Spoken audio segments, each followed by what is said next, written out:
नमस्कार प्यारे साथियों। हम लोगों ने आपसे कम्युनिटी टैब में पूछा था कि आपने पैट का फॉर्म भर दिया या नहीं। तो आप में से कई बच्चों ने ये कहा था कि पैट होता क्या है, हमको यही नहीं पता है। ठीक है, तो आज हम इस क्लास में एक तरीके से ये आप कह सकते हैं कि इसमें हम संपूर्ण जानकारी आपको इस पेपर के बारे में देंगे। कौन कौन सी जॉब, कौन कौन सी आपको जॉब मिल सकती है, ग्रुप्स में कौन कौन सी जॉब जो है वो आती हैं, वो सब बात हम इसमें करेंगे। ठीक है, तो पैट की फुल फॉर्म क्या होती है? पैट की फुल फॉर्म होती है प्रिलिमिनरी एलिजिबिलिटी टेस्ट।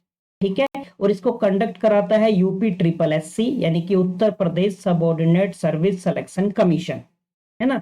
तो ये हुआ आपका प्रारंभिक पात्रता परीक्षा है। ग्रुप सी की भर्तियां जो है वो इसके थ्रू होंगी।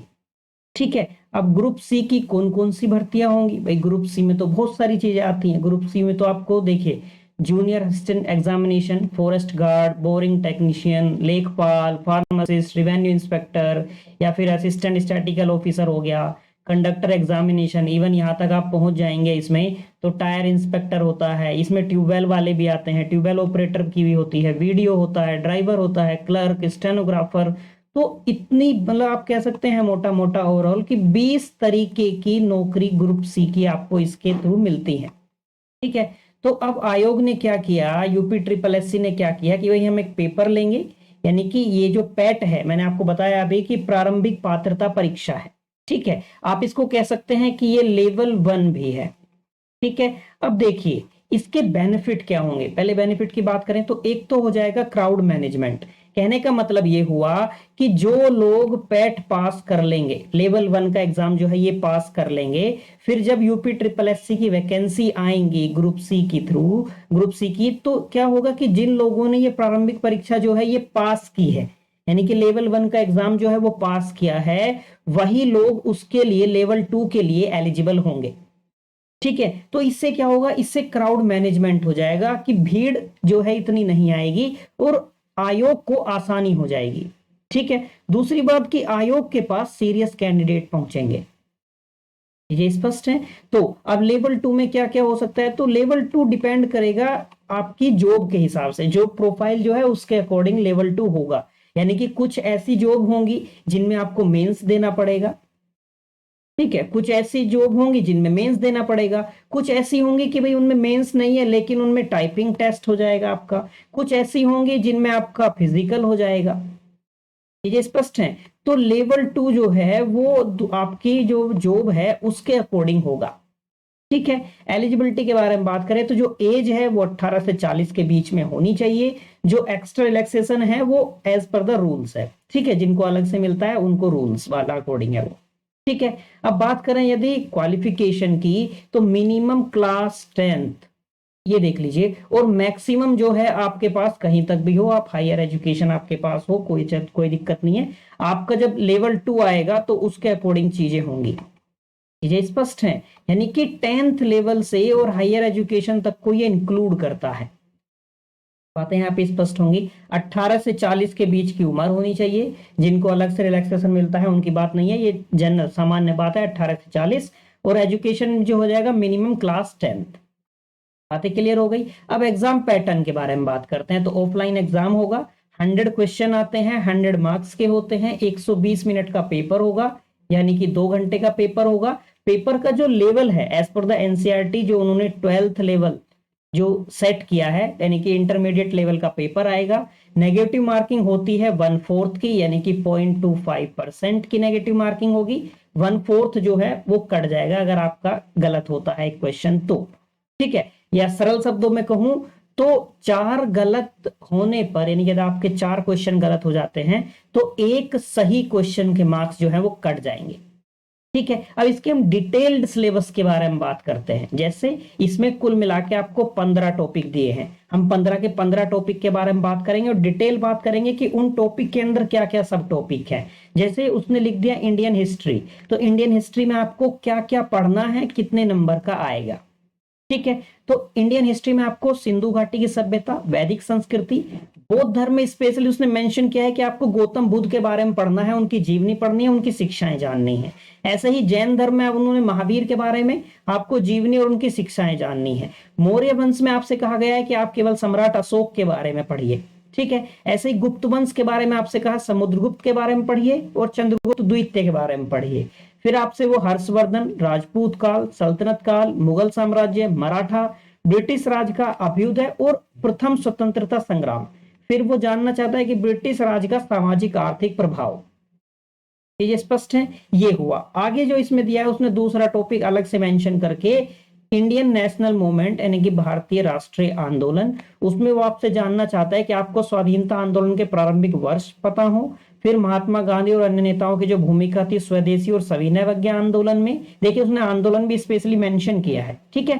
क्रांतिकारी आंदोलन और उग्र राष्ट्रवाद का उदय, विधायी संशोधन ब्रिटिश इंडिया एक्ट जो है 1935, फिर भारत छोड़ो आंदोलन आपको पढ़ना है, आजाद हिंद फौज पढ़ना है और नेताजी सुभाष चंद्र बोस के बारे में आपको जानना है अच्छे से। बात स्पष्ट। अब चलते हैं तीसरा टॉपिक जो है, तीसरा क्या है उसमें भूगोल, ज्योग्राफी के बारे में। इसमें आपको जानना है भारत और विश्व का भूगोल, ठीक है। तो नदियां, नदियों की घाटी, भूजल संसाधन, पर्वत पहाड़ हिमनद और मरुस्थल, शुष्क क्षेत्र, वन, खनिज संसाधन। और खनिज संसाधन में स्पेशली मेंशन किया है विशेषकर भारत के संदर्भ में, ठीक है। भारत एवं विश्व का राजनीतिक भूगोल, जलवायु तथा मौसम, टाइम जोन, जनसांख्यिकीय परिवर्तन तथा प्रवाह, ये सब चीजें आपको जाननी है भूगोल में। अब आते हैं इंडियन इकोनॉमी की तरफ, भारतीय अर्थव्यवस्था में। तो आपको भारतीय अर्थव्यवस्था जो है 1947 से 1991 तक जाननी है, ठीक है। योजना आयोग तथा पंचवर्षीय योजनाएं आपको जाननी है। मिश्रित अर्थव्यवस्था का विकास निजी एवं सार्वजनिक क्षेत्र में। हरित क्रांति आपको पढ़ना है। दुग्ध विकास एवं ऑपरेशन फ्लड, बैंकों का राष्ट्रीयकरण तथा सुधार आपको जानना है। 1991 में आर्थिक सुधार जो हुए थे और उसके बाद की अर्थव्यवस्था जाननी है। फिर 2014 के पश्चात के आर्थिक सुधार आपको जानने हैं, कौन कौन से, कृषि सुधार, ढांचागत सुधार, श्रम सुधार, आर्थिक सुधार और जीएसटी। देखिए जीएसटी के बारे में स्पेशली मेंशन है सिलेबस में, तो आपको जीएसटी भी पढ़ना है अच्छे से, जो फैक्चुअल क्वेश्चन है तैयार करने हैं, ठीक है। बात करें यदि इंडियन कॉन्स्टिट्यूशन पब्लिक एडमिनिस्ट्रेशन की, भारतीय संविधान एवं लोक प्रशासन, तो आपको जानना है भारतीय संविधान की मुख्य विशेषताएं। डीपीएसपी यानी कि राज्य के नीति निर्देशक तत्व आपको पढ़ने हैं। फिर फंडामेंटल राइट और ड्यूटी आपको पढ़नी है। संसदीय प्रणाली, संघीय प्रणाली, संघ एवं केंद्र शासित प्रदेश, केंद्र राज्य संबंध, न्यायिक ढांचे में सर्वोच्च न्यायालय और उच्च न्यायालय, जिला प्रशासन, स्थानीय निकाय तथा पंचायती राज संस्थाएं जो हैं वो आपको जाननी है, ये स्पष्ट है। फिर बात करेंगे सामान्य विज्ञान, जनरल साइंस में आपको, तो उन्होंने कहा है कि प्रारंभिक यानी कि आपको लेके चलना है 10वीं तक का भौतिक विज्ञान और 10वीं क्लास तक का रसायन विज्ञान और 10वीं क्लास तक का ही जीव विज्ञान, ठीक है। सभी के क्वेश्चन यहाँ पे नंबर जो है वो बटे हुए हैं। बात करें यदि हम एलिमेंट्री अर्थमेटिक के बारे में, तो पूर्ण संख्या, भिन्न, दशमलव, प्रतिशत, साधारण अंक गणितीय समीकरण, वर्ग तथा वर्गमूल, घातांक एवं घात, औसत, ये जो टॉपिक उसने दिए हैं आपको मैथ में दिए हैं, ठीक है। फिर इसी तरीके से हिंदी, सामान्य हिंदी पे आते हैं, तो आपको क्या जानना है, संधि, विलोम शब्द, पर्यायवाची शब्द, वाक्यांशों के लिए एक शब्द, लिंग, समुचित भिन्नार्थक शब्द, मुहावरे, लोकोक्तियां, सामान्य अशुद्धियां, लेखक और रचनाएं, गद्य और पद्य दोनों की, ठीक है। फिर नौवां टॉपिक है सामान्य अंग्रेजी, जनरल इंग्लिश का भी, तो उसमें आपको अंग्रेजी व्याकरण पता होना चाहिए। अपठित गद्यांश पर आधारित प्रश्न आएगा, जो कॉम्प्रिहेंशन देता है वो आएगा, ठीक है, 5 अंक का। बात करें यदि रीजनिंग के बारे में, तो वृहत एवं लघु, क्रम एवं रैंकिंग वाले, संबंध वाले, समूह से भिन्न को अलग करना, कैलेंडर और घड़ी, कारण और प्रभाव, कोडिंग डिकोडिंग, निगमनात्मक तर्क वाला आ गया आपका, ठीक है। बात करें यदि हम करंट अफेयर के बारे में, तो करंट अफेयर भारतीय एवं वैश्विक, यानी कि उसने सीधा लिख दिया है इंडियन और वर्ल्ड दोनों के बारे में आपको करंट पता होना चाहिए। विश्व में क्या चल रहा है वो भी, भारत में क्या चल रहा है वो भी, और करंट अफेयर के बारे में आपको ये याद रखना है कि 10 नंबर का आएगा, इंपॉर्टेंट बात है, ठीक है। फिर जनरल अवेयरनेस जो है वो भी 10 नंबर की आएगी। इसमें आपको क्या जानना है, भारत के पड़ोसी देश, देश, राजधानी एवं मुद्रा, भारत के राज्य तथा केंद्र शासित प्रदेश, भारतीय संसद, राज्यसभा, लोकसभा, विधानसभा, विधान परिषद, राष्ट्रीय और अंतर्राष्ट्रीय दिवस, विश्व संगठन एवं उनके मुख्यालय, विश्व संगठन जो है आपको पता होने चाहिए अच्छे से, कई पेपर में आते हैं ये, ठीक है। भारतीय पर्यटन स्थल, भारत की कला एवं संस्कृति,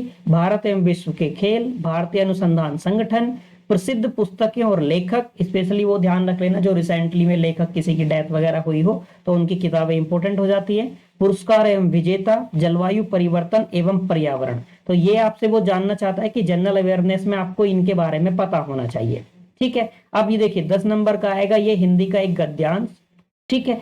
अब इसमें आपको प्रत्येक जो 2 गद्यांश आएंगे प्रत्येक पर 5 प्रश्न होंगे। ये 13 नंबर का टॉपिक है।